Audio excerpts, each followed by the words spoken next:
अस्सलाम वालेकुम, मेरा नाम उस्मान अली है। हम आपको उम्मीद मल्टीमीडिया चैनल के प्लेटफॉर्म से खुशामदीद कहते हैं। 7th क्लास का मैथ का काम डे 17 का, ठीक है जी। आज का काम क्या है जी, यूनिट नंबर 6 है, एक्सरसाइज नंबर 6.3। उसके पहले 4 सवाल हमने करने हैं, ठीक है जी। स्टेटमेंट बुक से मैं देख लूँगा, स्टेटमेंट पूरी बुक से मैं पढ़ दूँगा, ठीक है जी। आपने बुक्स पास रखनी है और उसके बाद मैं आपको समझा दूँगा। अच्छा, इनको समझने के लिए आपके पास पहले दो चीज़ें होनी चाहिए। एक, आपको पता होना चाहिए कि डायरेक्ट प्रपोर्शन क्या होता है और आपके पास इन्वर्स प्रपोर्शन क्या होता है। अब आपके पास फॉर एग्जांपल आपके पास ये दो क्वांटिटीज़ हैं, ठीक है जी। अगर एक वैल्यू बढ़ रही है और दूसरी भी बढ़ जाए, इसका मतलब ये डायरेक्ट है। अगर इसी तरह ये देखें, एक वैल्यू कम है, दूसरी भी कम हो गई है, तो ये भी डायरेक्ट है, ठीक है जी। अब इन्वर्स क्या होगा, ये हमारे पास दो क्वांटिटीज़ हैं, एक बढ़ गई है, एक कम हो गई है, ये इन्वर्स है। या फिर एक कम हो गई है, दूसरी बढ़ गई है, तो ये भी इन्वर्स है, ठीक है जी। ये हमें कैसे पता चलेगा ये डायरेक्ट है ये इन्वर्स है, ये हमें क्वेश्चन की स्टेटमेंट पढ़ के पता चलेगा।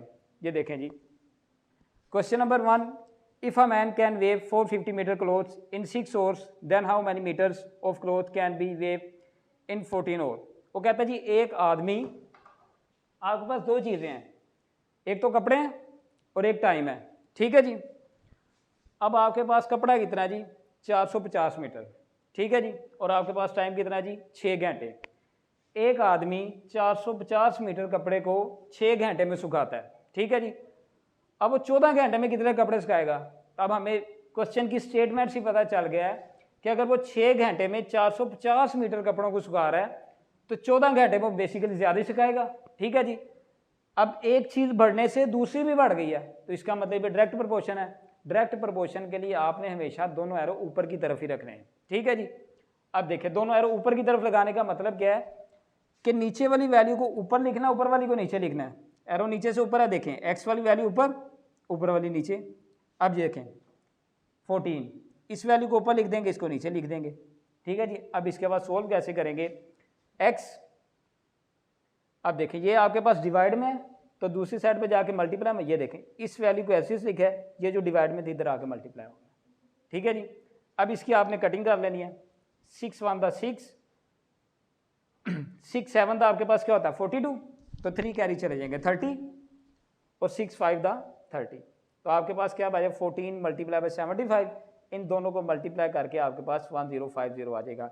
इसका ये मतलब हुआ कि 14 घंटे में वो 1050 मीटर कपड़े सुखा लेगा, ठीक है जी। अब क्वेश्चन नंबर 2 की तरफ आते हैं। उसकी स्टेटमेंट में कह रहा है, if a 162 kilometre long road can be constructed in 9 months, how many number of months are required to construct 306 kilometre long road. अब देखें जी, इस क्वेश्चन की स्टेटमेंट में आपके पास दो चीज़ें बता रहा है, एक रोड है और एक आपके पास मंथ्स हैं, ठीक है, मतलब के महीने हैं। अब मजदूर हैं या आदमी हैं, वो 162 मतलब 162 किलोमीटर जो लॉन्ग आपके पास रोड है वो कितनी देर में बना रहे हैं जी, 9 महीनों में बना रहे हैं, ठीक है जी। अब आपने ये बताना है कि अगर यही 306 किलोमीटर, अब उससे भी ज़्यादा उसने लॉन्ग रोड कर दी है। अब देखें, अगर 162 किलोमीटर 9 महीने में बन रही है, तब उसको हमने ज़्यादा किलोमीटर कर दिए हैं, ज़्यादा लॉन्ग रोड कर दिया है, तो इसका मतलब है टाइम भी ज़्यादा लगेगा। एक चीज़ के बढ़ाने से दूसरी चीज़ भी बढ़ गई है, इसका मतलब डायरेक्ट है, तो दोनों एरो ऊपर की तरफ। अब देखें जी, नीचे से ऊपर एरो जाने का क्या मतलब है, नीचे वाली वैल्यू आपने ऊपर लिखनी है, ऊपर वाली नीचे। एक्स ऊपर 9 नीचे, 306 ऊपर 162 नीचे, ठीक है जी। अब देखें जी, एक्स इधर ही लेगा, ये डिवाइड इधर आके मल्टीप्लाई हो जाएगा। अब हम इसकी कटिंग कर देते हैं, देखें 9 1 दा 9, 9 1 दा 9, अब कितना कैरी चला गया 7, 72 बन गया, 9 8 दा 72, ठीक है जी। अब हम 3 पे भी कटिंग कर सकते हैं, 2 पे भी कर सकते हैं। सबसे पहले हम 2 पे कर लेते हैं, 2 9 दा 18, 2 1 दा 2, 2 5 दा 10, 2 3 दा 6, ठीक है जी। अब आपके पास इसकी कटिंग 9 पे कर लें, देखें 9 1 दा 9, 9 1 दा 9, तो कितना कैरी चलेगा 6 कैरी चला गया, तो 63 बन गया, तो 9 7 दा 63, तो 17 मल्टीप्लाई बाय 1 17, मतलब अगर उसने 306 किलोमीटर लॉन्ग रोड बनानी है उसका कितना टाइम लगेगा 17 मंथ, 17 महीने लग जाएंगे, ठीक है जी। अब हम आ जाते हैं क्वेश्चन नंबर 3 की तरफ। 540 man can construct a building in 7 months, how many men should be removed from work to finish the building in 9 months। अच्छा जी, अब इसमें वो कह रहे हैं जी आपके पास दो चीज़ें हैं, एक तो आदमी है और एक आपके पास मंथ्स हैं। ठीक है जी, 540 आदमी 7 महीने में एक बिल्डिंग बना रहे हैं जी। ठीक है जी, अब देखें जी 9 महीने में वो कितनी बनाएंगे, 9 महीने कर दिए जाएं उसी बिल्डिंग को बनाने के लिए। देखें एक बिल्डिंग है, एक बिल्डिंग को 7 महीने में 540 आदमी बना रहे हैं। अब देखें उसने टाइम ज़्यादा कर दिया। अब आपको इसी से पता चल गया अगर 7 महीने की बजाय उन्हीं मज़दूरों के पास ज़्यादा टाइम हो जाए तो ये चीज़ आपके पास कम हो जाएगी।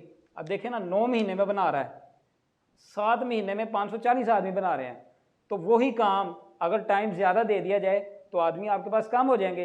कितने कम हो जाएंगे ये आपने बताना है, इसको हमने एक्स का नाम दे दिया जी। अब देखें जी, अभी आपको क्वेश्चन की स्टेटमेंट पढ़ के क्या पता चला है कि ये इन्वर्स है, क्योंकि एक चीज़ को हम बढ़ा रहे हैं दूसरी चीज़ कम हो रही है।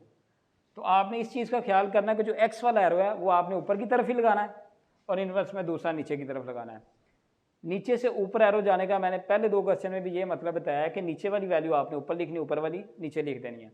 लेकिन अगर एरो ऊपर से नीचे आ रहा है तो ये मतलब नहीं कि ऊपर वाली नीचे लिख देनी, इसका मतलब उसको ऐसे ही लिख देना है। 7 ऊपर है तो उसको ऊपर ही लिख देना है, 9 नीचे है तो उसको नीचे ही लिख देना है। अब उसी तरह ये डिवाइड है, दूसरी साइड पे आके क्या हो जाएगा, मल्टीप्लाई। अब इसकी कटिंग कर देते हैं जी, 9 1 9, 9 6 54 और ये 0 ऊपर चला गया। अब 7 को मल्टीप्लाई करेंगे 60 के साथ तो आपके पास आ जाएगा जी 420।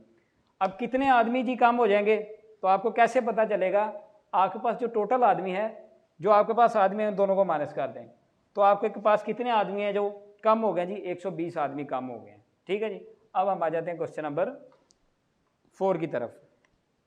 अस्मा can iron 5 shirts in 14 minutes, how long will she take to iron 35 shirts. अब देखें जी इस क्वेश्चन का क्या मतलब है। इस क्वेश्चन में वो ये कह रहा है कि अस्मा आपके पास शर्ट्स हैं और आपको टाइम के बारे में बता रहा है। ठीक है जी, वो कहता है जी अस्मा 5 शर्ट्स 14 मिनट्स, मतलब 5 शर्ट्स को वो 14 मिनट में इस्त्री करती है। ठीक है जी, अब वही 35 शर्ट्स कितनी देर में इस्त्री करेगी। अब देखें अगर 5 शर्ट्स के लिए 14 मिनट लग रहे हैं तो अगर आपने शर्ट्स ज़्यादा कर दी हैं तो उनको इस्त्री करने में टाइम भी ज़्यादा लगेगा। मतलब एक चीज़ के बढ़ाने से दूसरी भी बढ़ जाएगी, इसका मतलब डायरेक्ट प्रपोर्शन है। दोनों एरो ऊपर की तरफ जाएंगे, नीचे से ऊपर जाने का मतलब है नीचे वाली वैल्यू को ऊपर, ऊपर वाली वैल्यू को नीचे लिखना है।